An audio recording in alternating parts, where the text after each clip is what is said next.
Hey, what's up guys? Joker here. Hope you're all doing well. Today I am coming back at you with all the PC gaming news made to rustle your jimmies. Today we're going to be talking about Halo 5 and how there are absolutely no plans for this game to come to PC, even though we'll probably see it eventually anyway. No 900 series support on Halo Infinite in the upcoming playtest. We'll talk about why that's all going on. The PS5 is some console news in here.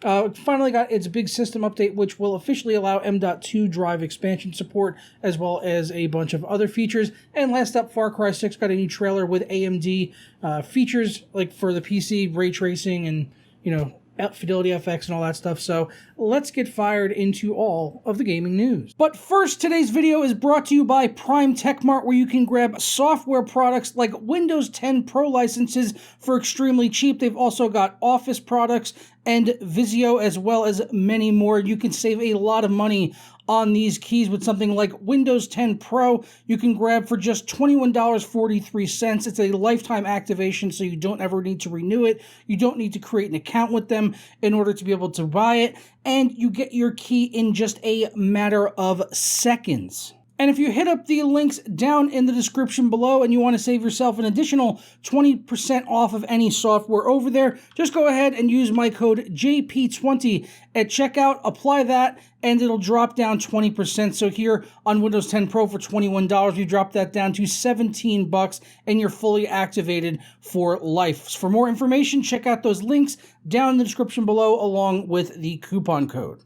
First up, let's talk about Halo 5. We've seen the Master Chief Collection come to the PC, which they've consistently been working on. Also, we have Halo Infinite coming to the PC at the same time as it's going to be launching on console, which pretty much just leaves Halo 5 out in the wind as not being on the PC. However, it was recently mentioned in those NVIDIA GeForce Now leaks that we talked about yesterday, with all the Sony titles coming to the PC, something that PC Games N is quoting to say that NVIDIA has broadly, the GPU manufacturer that is NVIDIA, has confirmed these leaks are accurate, but represent many placeholder names.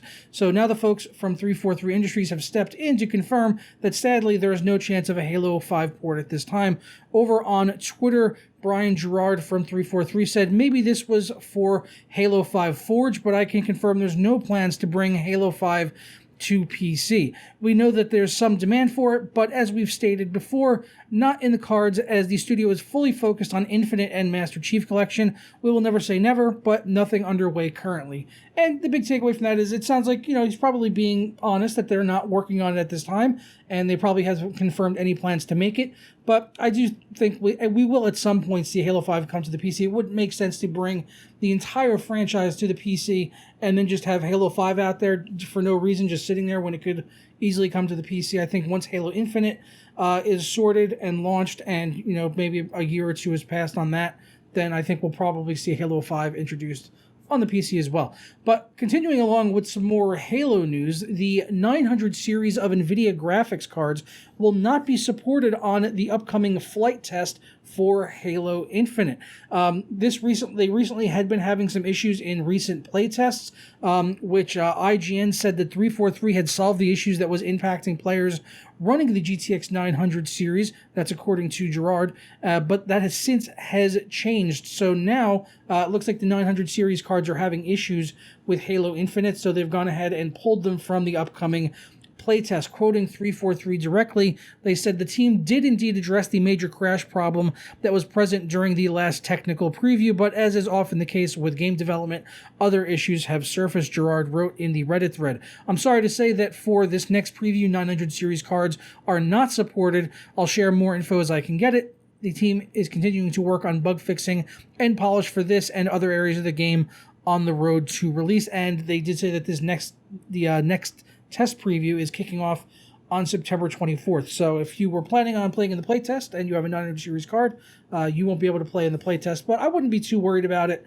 for the final release of the game. I'm sure these things happen all the time, as he says, in game development, and by the time the game comes out, I can't see any reason why they wouldn't be able to get this fleshed out and sorted. And it's kind of weird that it's just the 900 series of cards, like seemingly previous cards like 700 and 600 series would work okay, but for some reason the 900 series is bad though, and then the 10 series and onward is also fine.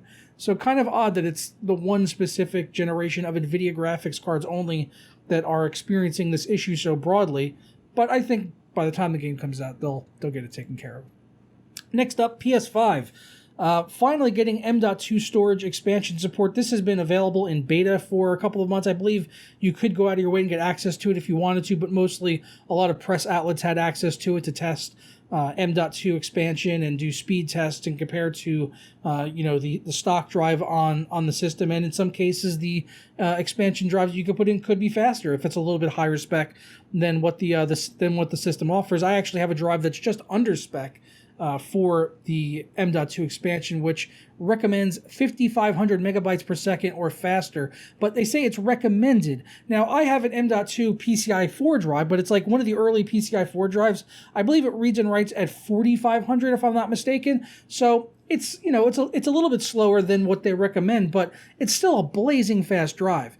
And I'm thinking I'm going to try to install it on the PS5 because it's honestly the fastest SSD I have on hand. I don't have a 5,500 megabyte one, and I still think it's going to be really fast. I mean, maybe it might be half a second behind, the stock drive, if I do some tests with it, and maybe we could do that for a video. But I think it'll be absolutely fine, and I think that is a good idea for video to try it with an under-spec drive. I don't know if anyone's done it or not yet. I wouldn't be surprised if someone's done it. I can't be the first person to think of it, but I might try it out just to see if it works, and if it works and it's not impacting the performance, then why wouldn't I go ahead and use it to get the extra space? Because I need it, honestly. There's not enough space on that system, and I'm already using an external drive, but the update is already out. I actually downloaded it this morning. I was on my PS5 this morning when I woke up, and there was a system update which brings in this as well as some UI features and things along those lines. But officially, the M.2 drives, you can now install them on the system, which seems to be pretty easy.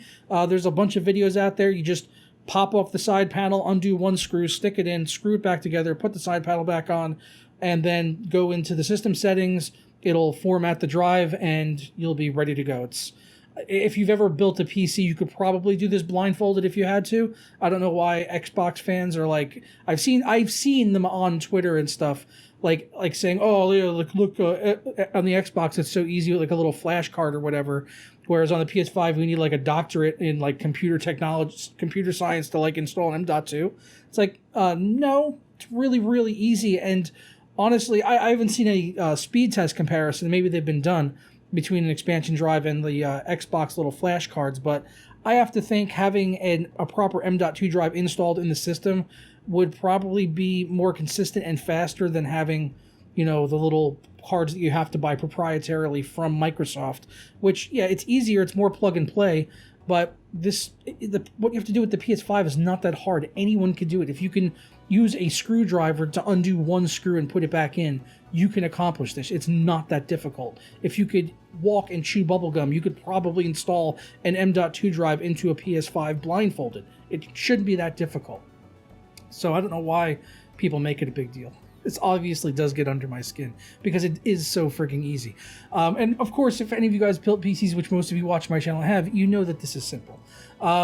Next up, Far Cry 6 and their AMD featurette. All the links for the sources and everything will, of course, be down in the description below. But yeah, this game's going to be coming out, what is it, February, I think? October 7th. Nice. Oh, it comes out a lot earlier. I thought for some reason this game had been pushed back, but yeah, this trailer is basically showing us some of the graphic features, performance optimizations for Ryzen CPUs and Radeon GPUs, which to me usually just means there won't be any NVIDIA stuff, which will make AMD cards run worse.